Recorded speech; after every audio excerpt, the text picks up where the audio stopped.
everyone, and welcome back to your favorite podcast, The Anchor of the Week. Yes. If you're watching on YouTube, you can see that we are live on location at the London Coffee Festival. What a background. What a backdrop. Yeah. They did that just for us. I'd like to think that. Yeah. But no, guys, we are here today at one of the biggest coffee festivals in Europe. Yep. This is like the place to be. If you are into coffee in the UK, you are here. And we're really excited because, as you guys know, we're not coffee snobs, if you will. And especially myself. I mean, I don't know much about coffee really, but I've never seen him here. drink so much coffee than at this festival. And I'm feeling it. Let me tell you, I'm feeling it. Check back in at the end to see how he goes. Yeah. But we want to dissect. We do want to dissect. Yeah. We want to hear what the coffee industry is really like, don't we? Yes. And just take intake. We want to interview people who are deep in there and actually like have shops and cafes and things. Yeah. But also just people who are visiting who are just coffee consumers, let's call them. Yeah, exactly. And we want to take their intake on just what the coffee industry is really like. Is it welcoming? Sometimes it has this reputation of being a snob, the whole look with the whole thing. nose up. Yeah. So we want to see and find out what it's really like. Exactly. We know it from a certain point of view, but what happens behind the scenes, behind the counter, behind the bar, if you will. So come with us as we interview different people at different levels of the industry to find out what the coffee industry is really like. Okay, so we are at the Coffee Festival. Oh man, we love it. Yeah, and we're so excited. We have come across some fellow podcast members of the podcast community. Yes, yeah, and we love it. Yeah, they've got a podcast of their own, but obviously, you guys can plug yourselves and stuff like that later on. Yeah. But we want to hear just about the coffee industry in itself. Myself, I'm not particularly super into coffee, but I'm really interested to see what is it about? Like, what are the ins and outs of coffee? Just the industry in general. And, just I don't know, maybe just an overview of where you guys what is it? What is the coffee industry like? And maybe characteristics about it. And maybe introduce yourself as well. Yeah. Oh yeah, that would help. Oh yeah, that would help as well. He's too excited at this point. I'm straight in there. He's straight in. I've had too much coffee already. Well, here's actually, I have. He actually doesn't really drink a lot of coffee, so this day has already been a lot. Yeah. No. Yeah. But we have Scott and we have ready. Jules from the Adventures in Coffee podcast. But if you guys want to give us a little brief overview of what you do, and then just jump straight into what he's been talking about and his questions. Yeah. Okay, my name's Scott. I'm the founder of Caffeine Magazine. Caffeine Magazine's been going around 8 years, and we started a podcast at the start of the pandemic. I'm your coffee nerd. I'm the guy that kind of gets all geeky about stuff, but that can be really dull and boring for a lot of people. So I've got my podcast wife, Jules Walker. Oh, I love that. And she's the cool member of the gang. It looks like it. Well, yes, thank you, podcast husband, for that intro. So, yes, I'm Jules Walker. I'm also known as Lady Velo on other parts of the internet. I co-founded the Adventures in Coffee podcast with Scott Bentley and our producer, James Harper, as well. And the idea of the podcast is actually to dive deep into your cup of coffee. So telling stories beyond what people know their coffee to be. So digging into it, but also making it accessible for the everyday coffee lover. So that's very much me being the everyday coffee lover. I don't work in the industry per se. My podcasting husband, and he knows I say this with love, is a coffee nerd. He owns that. I'm not that level of person in coffee, but I do have a love for it, and I want to explore and learn and welcome people onto that journey as well. So that's what we do. Amazing. That is incredible. That's perfect. Yeah. Yeah. And what you said about making it accessible, and that is something that I think, I don't know if it still exists. Maybe you give me your perspective on this. But for a while, there almost seemed to be a line versus customer and then industry insiders. Do you want 100%? I see you guys nodding your heads. Can you just take with that what you will and run with that? Yeah, absolutely. I think for a long time, there was a real snobbishness in coffee. If you went into a coffee shop and just a really high-end specialty coffee shop and say, "Can I have a coffee?" They'd be like, "Do you mean a flat white? Do you mean an Americano?" There was a snobbishness there, which really put people off. That's horrible for a lot of people. And if you want to bring people in, that's no way to treat your customers. So I think what we are seeing now is a lot more, people in the coffee community being much more welcoming. But if people come in and they just want a coffee, just give them coffee, okay? If they come in and they say, "Can you talk to me about the coffee?" and ask questions, that's when you start having those more in-depth conversations. Okay. Do you have any thoughts on that as your everyday coffee lover? I mean, it shouldn't feel like an intimidating thing to do to walk into a coffee shop or even come here to the coffee festival. So there are plenty of people that have come, even me at the very beginning, like years ago when I came here. I didn't know about coffee in that sense. I knew what I liked, but it's that whole idea of wanting to be able to ask questions about it, learn where the coffee has come from. If you don't know what, like, a coffee, like the ratio is or the brewing methods and things like that, that's not a bad thing. You shouldn't be made to feel an outsider for not knowing that. It should be a case of bringing you into that and teaching you, giving you the tools and the knowledge to understand it better, not only for you to be able to have great coffee at home or if you're going out to other coffee shops, but also learning where your coffee has come from is essential too. So those are the kind of stories that we like to bring to the forefront at on the podcast, where we're talking about the farmers, the stories behind how farming coffee works for them. Women in coffee is another thing that we like to talk about too. All of these layers that go beyond, as I said, what you see your cup of coffee to be, but it needs to be a welcoming and inclusive space for everybody. Yeah, for sure. That's you amazing. touched on so many good points in there. Yeah, we really could literally good. go on forever. Yeah. But yeah. Where do you think that comes from? Like, where does this, like, you mentioned the word snobby. That I think that's the way most people would recognize it as. Like, where does that come from? Do you think? I think there was a real hipster thing like 10 years ago when there was a real reaction against that typical, Italian dark coffee thing. And there was a lot of kind of, the coffee punks, the people that really wanted to stick it to the man, stick it to the system. Because, 10 years ago, coffee were white Italian dudes in suits, and they were super happy with the world because everyone bought their stuff. And then there's guys going, but we don't necessarily want your stuff. We want to make other stuff. The problem with that is that you then become part of this clique, all the cool kids over there and all the Italian white dudes over there. And so if you weren't in with the cool kids, then you just weren't in, Yeah. So I think we're in a better place now. Right. But it's taken far too long. Yeah. That's really interesting. That is, yeah. And how would you say, like, we can continue to improve? You said it's a lot better, which is awesome, and it has taken a long time, but what are the steps that you would say, like, if you could, let's just say, change some aspects of the industry, like, in an instant, what would you change? Oh my God, I think that's a massive question, but I think it's changing the element of gatekeeping that exists around coffee as well. So, it's like we were talking about, like, the white dudes in coffee who were very happy with how things were, and then the coffee punks that were coming along to disrupt the scene, basically. I think just changing the status quo of what people know coffee to be, or what the perception or the image is. The marketing around coffee is something that also needs to be examined and broken down too. So even things like the coffee festival, it's like looking at the diversity of the crowd, looking at the diversity of the people that are talking about the coffee. So I know, for instance, there's the Little Coffee Company that's here as well, which is talking about Jamaican coffee. It's like it's the foundations of, like, Jamaican coffee, and just bringing stuff like that back to the front again, so people can see coffee comes from all over the world. There are different people that are working in it. It's not just white dudes in suits who are going around, like, owning the coffee space. So it's opening up that space to more people. And again, that's something that, changing the narrative around coffee is something that we are attempting to do, and I think we're doing a good job of it with the podcast. So, it's just changing that up and shaking things up a bit. Otherwise, it's always just going to stay the same. The other thing is that outside of serving coffee, there's a lot of black and brown people which don't get space, and you don't hear from them. You don't hear their stories. You don't hear anything that goes on there. And women in coffee, I mean, so much of coffee is grown by women, picked by women, processed by women. A lot of women in the background are doing some incredible work.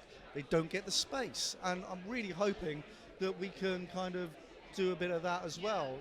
I mean, I'm very aware I'm a middle-aged white dude, okay? I am the current coffee industry, and in some ways Jules is that fresh, breath of fresh air that hopefully is going to keep me on my toes, but also ask difficult questions of me, of this industry, and hopefully we can start doing a bit more of that. Wow, I love this. You just ticked all the boxes. Yeah, all the honestly, you really have. Yeah, 100%. I love how you guys have, like, coffee. I look at coffee and I'm thinking it's a drink, it's this, and I appreciate there's so much more behind it. But you're actually trying to make changes within there. So inspiring. It's so inspiring. Yeah, really love that actually. Don't you? That's so cool. Honestly, yeah. This is our first interview of the day, and Yeah. we're gonna join their podcast now. Huh? It's got tears Yeah. Hey. inside. Hey. Well enough. Don't let the camera see anything yet. Don't show it. Well, thank you guys so much for your time. Yeah, really appreciate this. Honestly, this has been really eye-opening, and I know for our listeners as well, who are not mainly in the coffee industry at all and has no idea that any of this is happening behind the scenes. But it's great as well because it gives you that fuller perspective of it. So we can all be conscious consumers, whether or not you have like a ton of experience, you know? So thank you so much, and thank you for everything that you're doing on the podcast. And now we want to give you some time as well to plug away. You have 30 seconds. Where can we find you? Tell us all about everything that you're doing. Well, you can find the podcast on all the platforms. It's called Adventures in Coffee. We've got some great episodes. Next one coming up about greenwashing. Massive problem. Need to talk about that too. We have the social media platforms also, so there isn't a dedicated one for Adventures in Coffee, but there is the Caffeine Magazine platform. So at Caffeine Mag, there's myself at Lady Velo, and James, our producer, is at Filter Stories Podcast. So that's a podcast worth checking out as well. Amazing. Well, thank you so much, Thank Jules you guys. and Scott. Yeah, This has been thank awesome. you so much. Appreciate that. All right, we have Lauren here with us, and we are at your very own brand here with Dotties. Super beautiful. This is such a cool setup. Yeah, we love it, and we're sat with our drinks, and it's just It's 1920. what a time. Yeah, I'm loving it. just quality. So this is your own business. Do you want to just talk us? Yeah, just introduce yourself and give us a little brief background on just Dotties itself. Of course, yeah. So Dotties is my baby. It's I started it in 2020, in that fateful year. But we are a canned espresso martini company. So for us, coffee is king, which is why we chose the London Coffee Festival as our first event to kind of put the brand out there. So the product uses specialty grade, Rainforest Alliance certified from a single origin farm in Guatemala. We then blend this with premium vodka and add a touch of natural caramel flavoring to really make you feel like you're having a luxury decadent cocktail in minutes.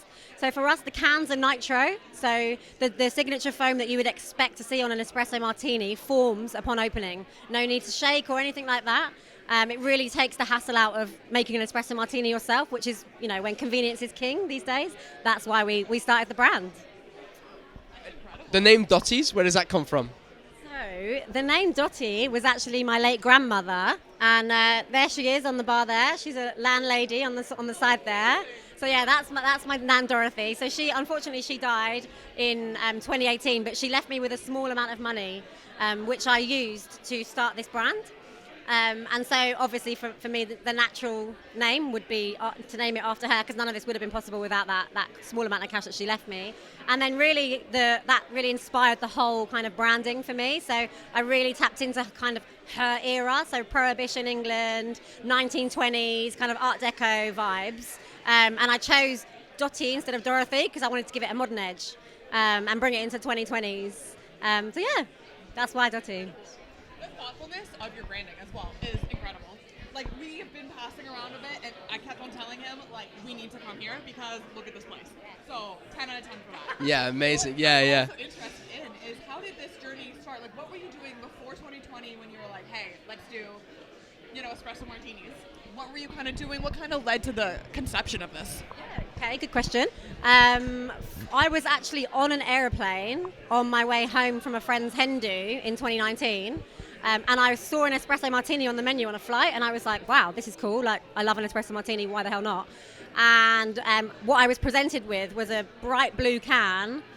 Didn't taste of coffee. It was overly sweet. It wasn't an espresso martini. And I was really disappointed with that experience. But it planted a seed in my mind, like, actually, if someone could do this really well, how lovely would that experience have been, like, on a flight, when you're feeling fancy anyway, just like add a bougie cocktail that tastes great. We love it. Why yes. not? So yeah, the idea was planted in 2019. I obviously had this small amount of cash that came through from my nanny Dot. I was like, what should I do with it? She really said to me, make sure you don't waste it, build your dreams. And I didn't know my dream was a canned espresso martini at the time, but it is now. So I thought, you know what? I'm gonna go for this. I think it's a really strong idea. I think everyone loves an espresso martini or knows someone that loves an espresso martini. Yeah. So we launched with a small run of 1,200 cans in April 2020. They sold out in 3 weeks. And then we went with a 5,000 can run, and we got those in August, and we were sold sold out by Christmas. So from launch to Christmas, like those 6 months or 8 months were a really strong start for us, and it really gave me the confidence to actually, I'm going to go for this, I'm going to do it. But obviously the pandemic hit during that time as well, so we ran into so many issues with supply. So I couldn't get hold of vodka because it was all being used for hand sanitizer at the time. It's like the real prohibition, right? Like, it's coming back. Literally, this is what, how ironic. And so I had to wait a while, but it gave me some time to really think about the brand, get some feedback from those customers that had enjoyed it in that first year. I knew that I wasn't going to get the product till the second half of the year, so I actually made a load of tweaks in that time, really refined the branding, refined the recipe, and now what you get, we relaunched in August last year, and what you've got now is a product that I'm really, really proud of, and I get really good feedback from it. So yeah, and we can attest too. It's amazing. Genuinely. Like, I'm not that into coffee, but this has been the best today, I think. He's a big fan. Yeah, I'm a huge fan. With because we're diving into the coffee industry in general, what was it like starting a business in that space? I don't know, was it like welcoming for a new business, or is it just really competitive and it's been tough and you've had to come up with creative ways? What's that been like? I mean, it was quite overwhelming because I didn't have anything to do with the coffee industry before this. I work for an advertising company. But what I would say is all along the way from my whole journey, everyone has been so helpful. Like, I haven't run into any arseholes, like, touch wood. Everyone, great. I was literally just like really inquisitive, just asking really innocent questions, but bothering these really professional people. And I was like, I'm thinking of doing some cans. How do I do cans? And they were like, oh, no, they weren't. They were really friendly, helpful. Everyone was, I've got a best friend that works in the coffee industry, so she's been like amazing help for me to get my head around what was right. And actually, I brought on a professional as a contractor to help me. He calls himself a coffee innovator. He's got over 15 years of experience in the industry, so he has really helped me refine the product, pick the right coffee flavor profiles for my product. So the varietals in our drink the coffee varietals in our drink are dark chocolate, caramel, and berries. And so when choosing the flavouring to add on top, caramel was a natural choice because it just brought out all of those natural coffee flavourings that were already in the product to create that buttery, smooth finish that you're tasting today. So yeah, it's been lovely, and everyone here is also nice as well, really helpful. But really hoping this year to kind of push the brand out there, raise more awareness. Really, we've had a brilliant D2C brand so far, but now I want to, get onto the airlines and get into retail, land a distributor or a wholesaler. So that's the dream, That's incredible. Yeah, that is. Awesome. Wow. And so a lot of people can look at you, right, and be like, wow, it's been 2 years and she's already here with this beautiful setup, everything, selling out. What is one thing in building your business that was maybe a big struggle that you had to overcome, that's something that you're like, oh, that's harder than I thought it was, and how did you kind of conquer that? You know what I mean? Yeah. I would say manufacturing is difficult because you're putting so much. My whole business is basically reliant on the manufacturer doing a good job. Right. I'm not doing this in my kitchen. Yeah. It requires a canning company to take my baby off of me and do all the blending and the recipe, and I make a recipe and I give it to them, and they have to do it 10,000 times for 10,000 cans. Right. And so the scaling up and the manufacturing side is something that I didn't really consider at first. Yeah. But luckily I've got a really amazing partner who I work with, and they've been really patient, really, helping me on board. And that's the key, I think, is to make sure that your manufacturer is on board with your brand and treats it as their own baby as well, in a way, because as a small company, it's really easy to get lost in amongst their bigger, larger orders, and you're just doing small runs. It's easy for them to go, oh, I don't really care. Yeah. But for me, I was lucky to find a manufacturer that actually does really cared about the quality of the foam, which was one thing that I wasn't compromising on. Right. So a lot of the manufacturers that I went and visited told me they could do nitro canning, and then when I went to them, visited them, and they showed me what they were able to achieve, for me it wasn't good enough. So yeah, that's what I would say. No, that's a good point too. Amazing. And there's definitely a level of trust there as well, which I don't think about. You create a product and it goes, into production, and there you go. But to have to trust people with your vision, I think that's really. You can apply that to so many areas of life. You know what I mean?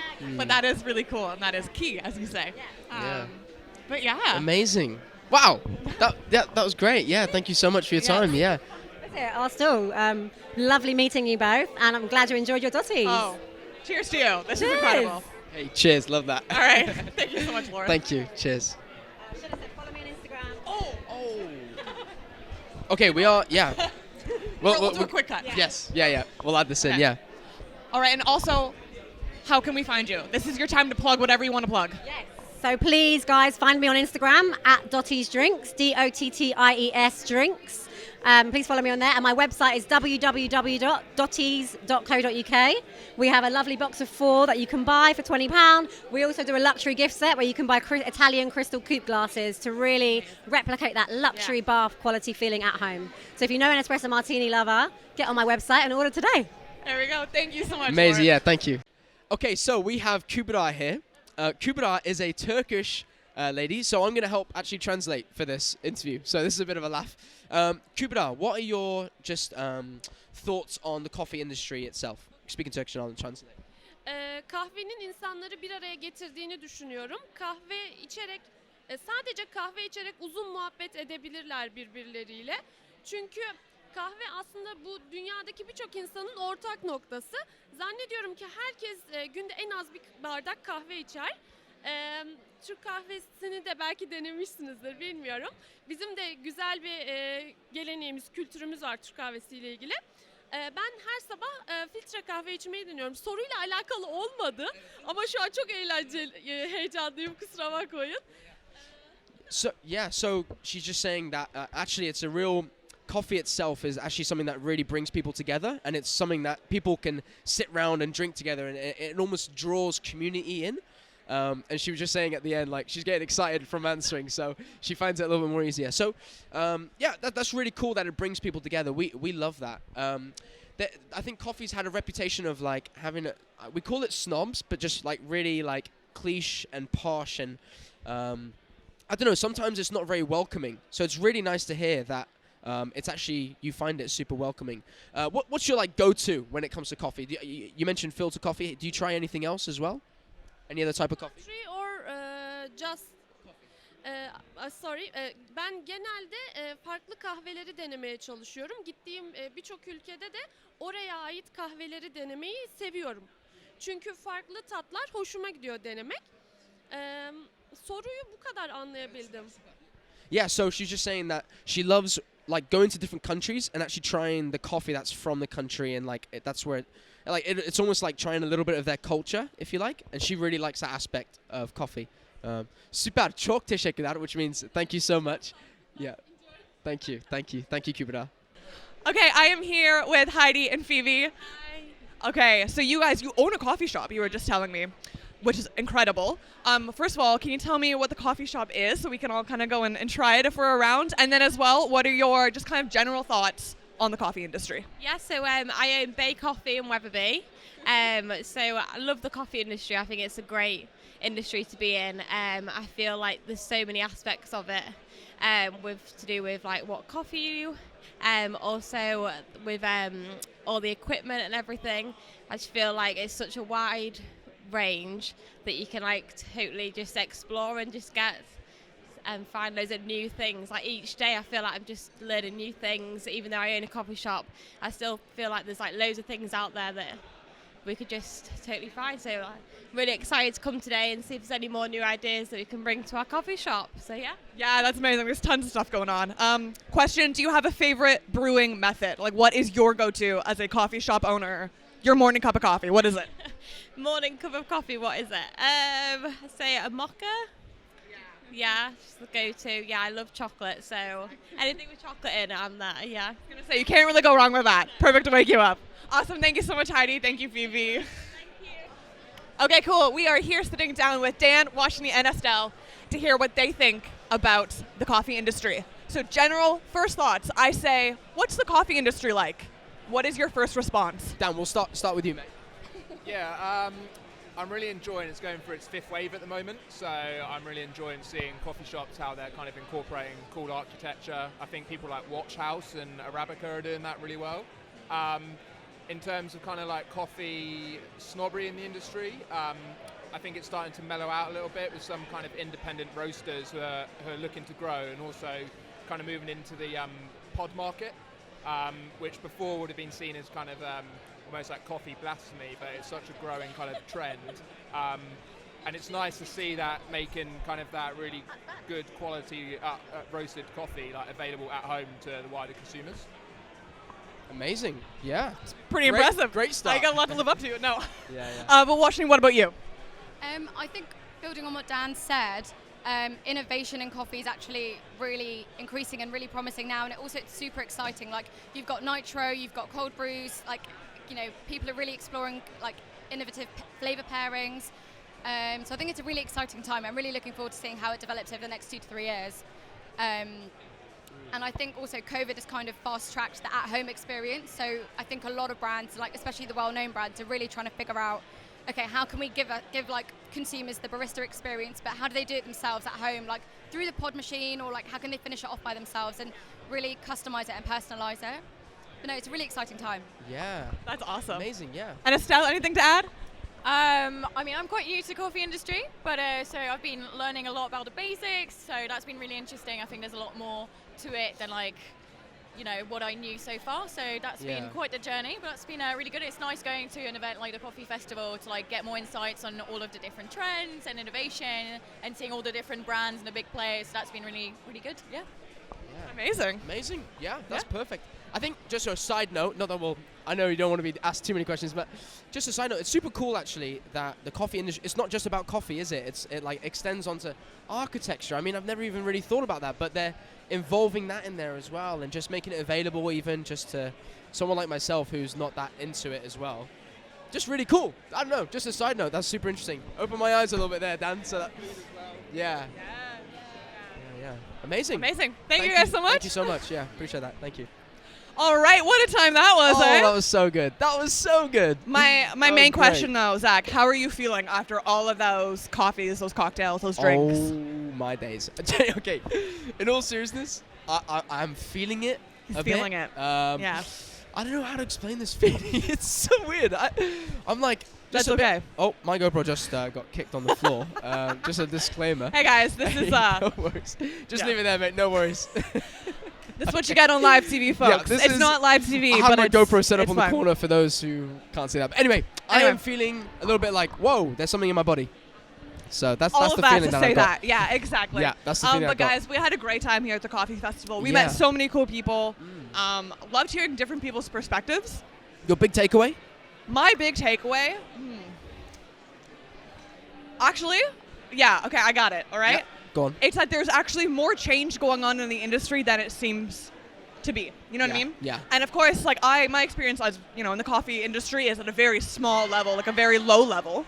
But you hear all these different things, you know, like, you know, there's so many minorities and like, you know, women aren't given a voice and people of color, all these different aspects of it that you hear about, we need to grow.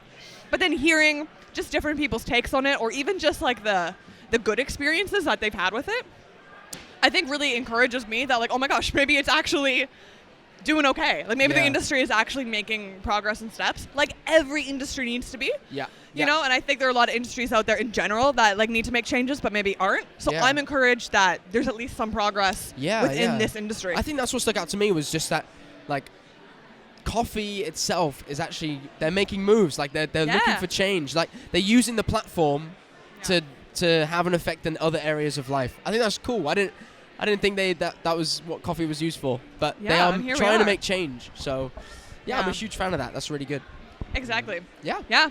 So again, thank you guys for coming along on this wild ride at the London Coffee Festival. Wild ride, yeah. We had a great time. We hope you had a great time. And whether you're an avid coffee drinker or you hate coffee, like Zach, you know, wasn't sure he liked coffee at the beginning of this. No. But here we are. That espresso martini, Really got him. Wowzers, yeah. Well, we hope that you got to take away something from this because we had a great time, but as well that you were challenged, like always. And we can't wait to see you on the next episode. But before that.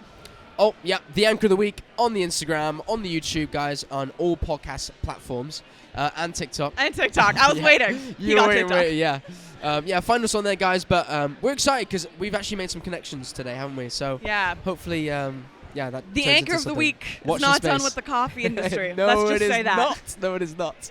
All right, we'll see you guys real soon. See you later, guys.